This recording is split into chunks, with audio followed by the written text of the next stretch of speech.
Well, thank you very much, everybody. What a beautiful day, as it turns out. It's just perfect. We'd rather have this than the heat. It's just beautiful. It's always beautiful being here. My fifth time, and it never changes. Vice President Vance, Secretary Hegseth, Chairman Kane, members of the Cabinet, members of the United States Armed Forces, veterans, and fellow citizens. Today, here at Arlington, a very special place. That Howell burial grounds, battlefields across the country. And around the world, we unite in solemn observance. With reverent hearts, we honor those who fell so that our republic might stand. Those who died so that our nation could live, those who gave up their sacred light on earth so that the sublime light of American freedom would shine forever and ever. This Memorial Day, we salute them, we exalt them, and we thank them for all that we have and for all that they gave. They gave everything. God bless our fallen heroes. We're joined today by some of those they left behind, our incredible Gold Star families, incredible people. To every person here and across America who holds tight to the memory of a warrior taken from them, we will never, ever forget the ones you loved. Gold Star family members, please stand. Receive our thanks, please. Thank you.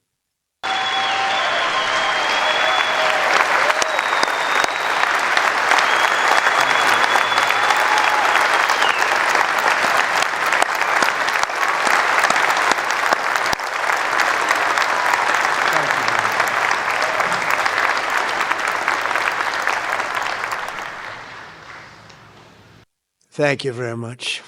My honor. Less than 6 weeks from now, our nation will reach a historic milestone, 250 years of majestic American independence. Something.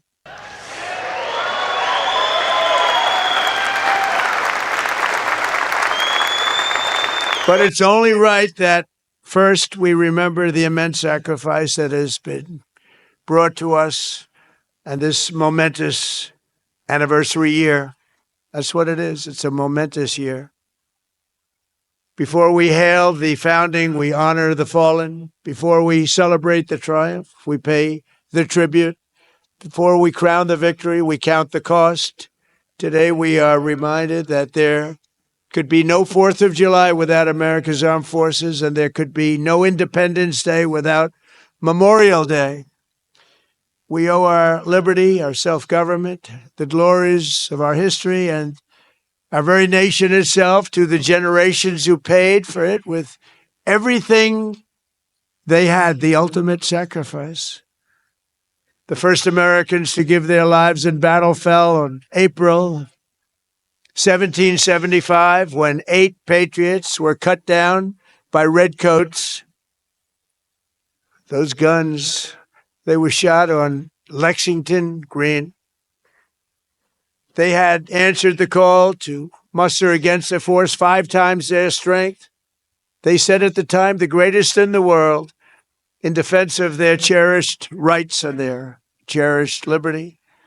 As the British approached to Massachusetts, militiamen summoned destiny itself, saying, if they mean to have a war, let it begin right here.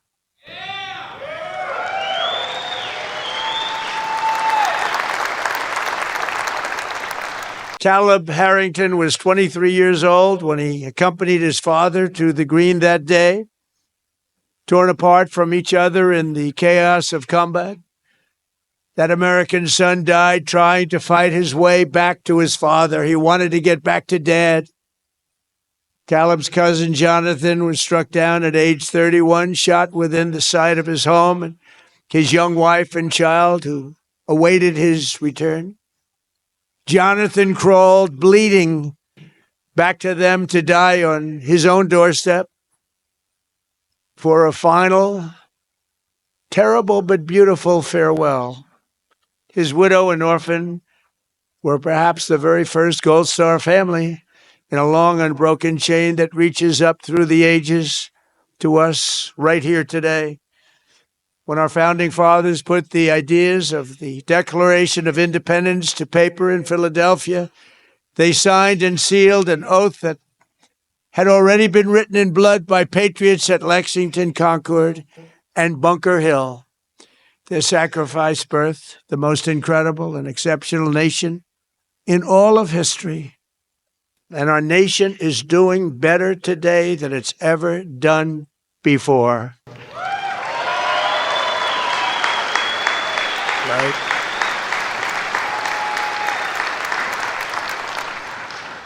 That's right. The cause of independence exploded from that part of the American soul that will not be tamed, that will never be conquered, that will rather face death than to live as slaves to the arbitrary will of another. This is the unyielding spirit that has always set Americans apart and driven generations of American warriors into battle, their chests beating with the cry that says, "We will govern ourselves. We will control our destiny. We will bow to no one but the righteous God who made us and who gave us our rights and blessed this land of free and the bravest of the brave." 10 days into the legendary Battle of the Bulge in World War II, Lieutenant Colonel Keith Ware led 11 men and a tank against entrenched German positions, the toughest positions anywhere in the world. Half the patrol, including Ware himself, were soon wounded, yet still he killed 5 enemy riflemen, demolished 3 German machine gun nests, forced a 4th to surrender, and captured the hill. For his heroism, he received the Congressional Medal of Honor. Unlike most drafted soldiers, Ware stayed in the Army and rose to the rank of general, a highly respected general. In Vietnam, as commander of the 1st Infantry, the Big Red One, they called it. Yeah. That's very nice. He led from the front, and in 1968, that's where he was shot down, surveying enemy positions for the famous assault on Hill 222. Known as the Fighting General, he's buried here in Arlington, and with us is his grandson and namesake, Staff Sergeant Keith Ware, an Air Force veteran. Keith, where are you, Keith? Where are you, Keith? Hi, Keith.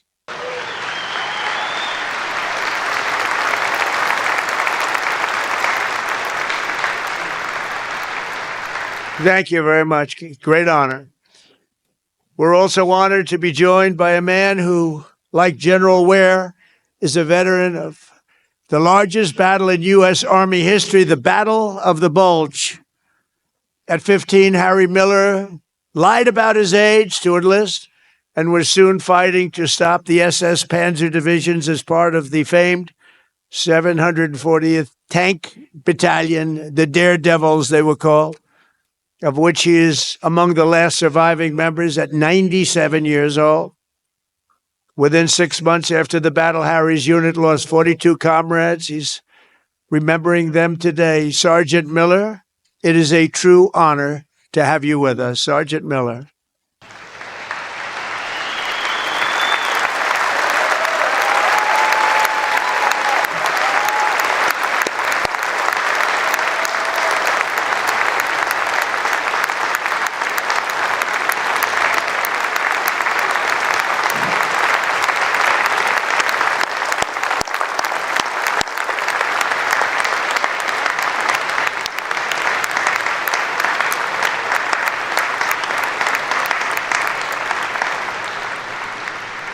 And he looks great.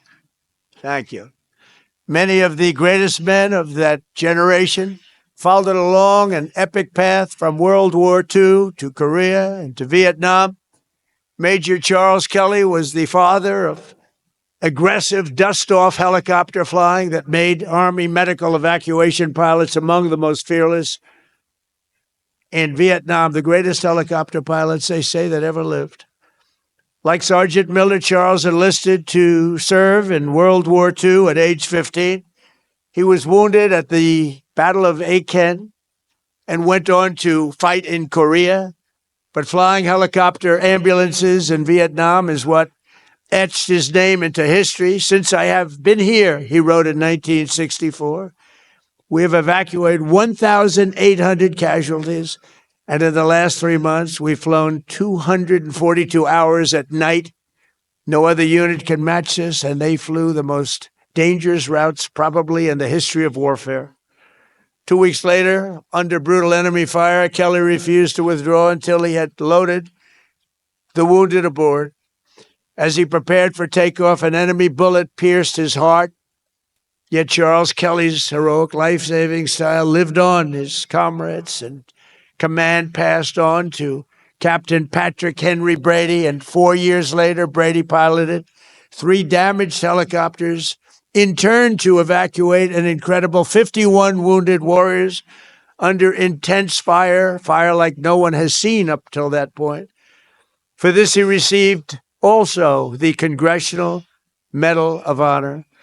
General Brady is with us at 89 years old as we salute his fallen mentor, Charles Kelly. Thank you very much. Thank you for being here.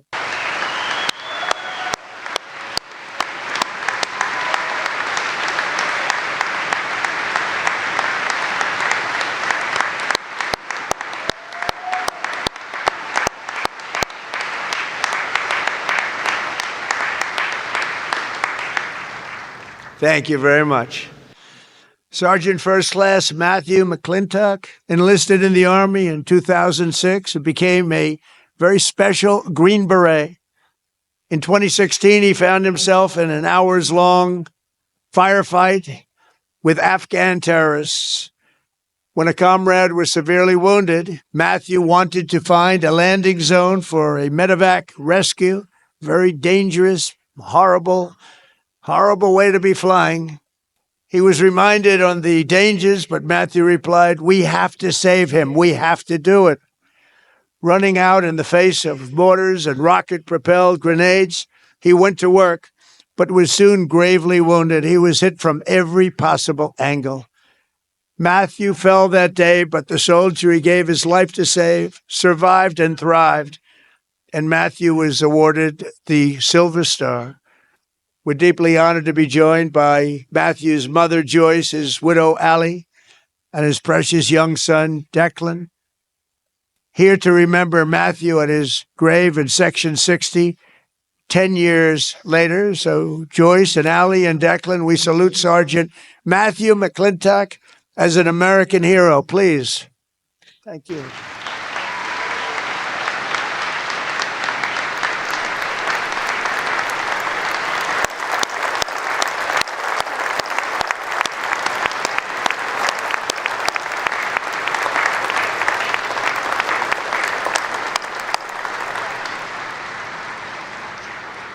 These are tremendous people. These are brave, brave people.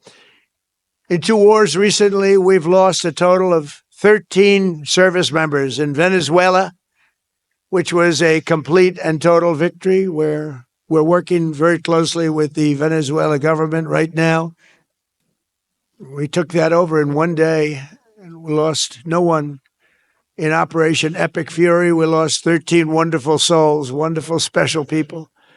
These incredible men and women gave their lives to ensure that the world's #1 state sponsor of terror will never have a nuclear weapon. Oh, and they won't. They will never have a nuclear weapon. I'm sure you know that.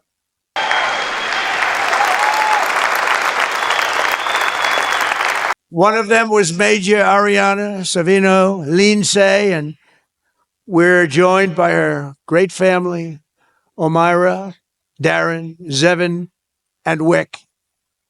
Stand up, please. Please. There he is. There he is. Thank you. Thank you, Vic.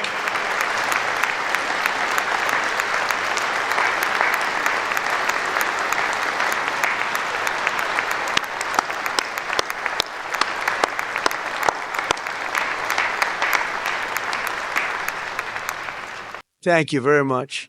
To all of you, Ariana's selfless gift will not be in vain. Our debt to you is everlasting, and it's always going to end in victory. We're having victories all over the place, more than we've had in many, many decades. Scripture tells us precious is the sight of the Lord, is the death of his faithful servants. 400,000 souls rest on these grounds, these beautiful grounds, in the sacred soil, which is first consecrated in the hours of America's greatest division to be eternal symbol of national unity. It cannot be by chance alone that the very first service member laid to rest here in this place of supreme sacrifice was a Union soldier by the name of Private Christman, Private William Henry Christman of Pennsylvania, who died as 19 years old. He was a great young man, they say.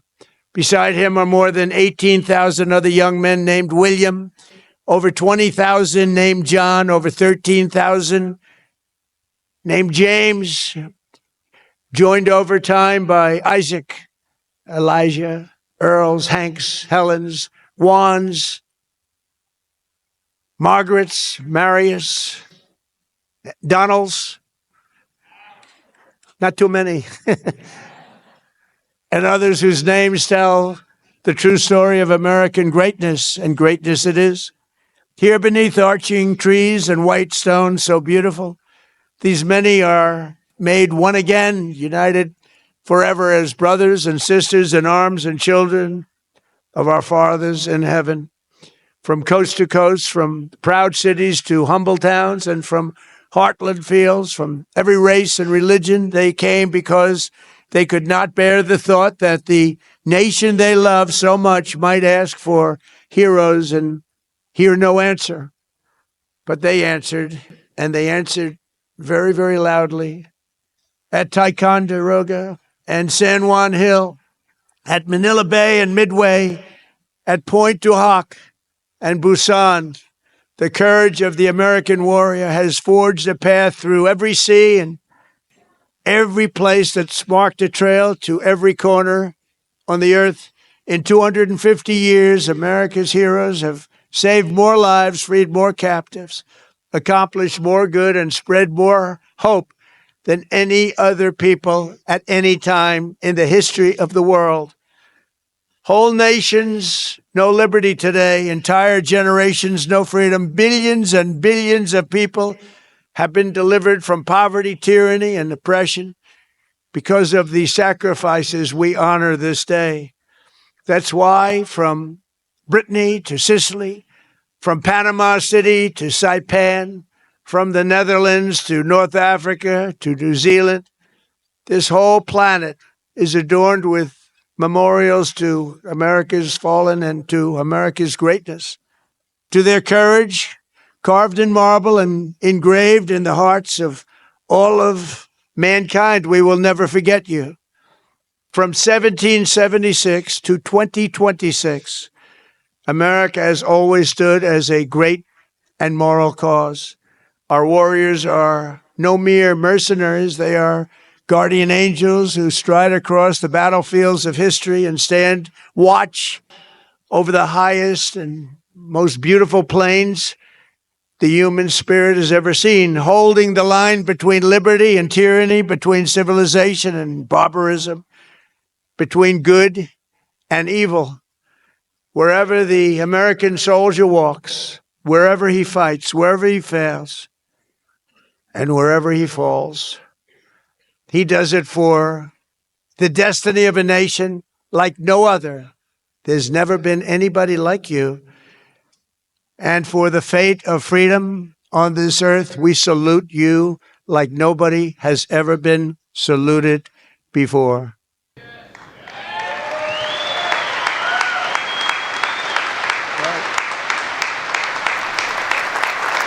By their deaths, those who have gone before us in battle have redeemed the promise of our founding for each future generation. They've not just made the ultimate sacrifice, they've offered the ultimate proof that we Americans do indeed love liberty. We do cherish the self-government given to us by our forefathers. We do believe with all our souls in the mission that God has given to America.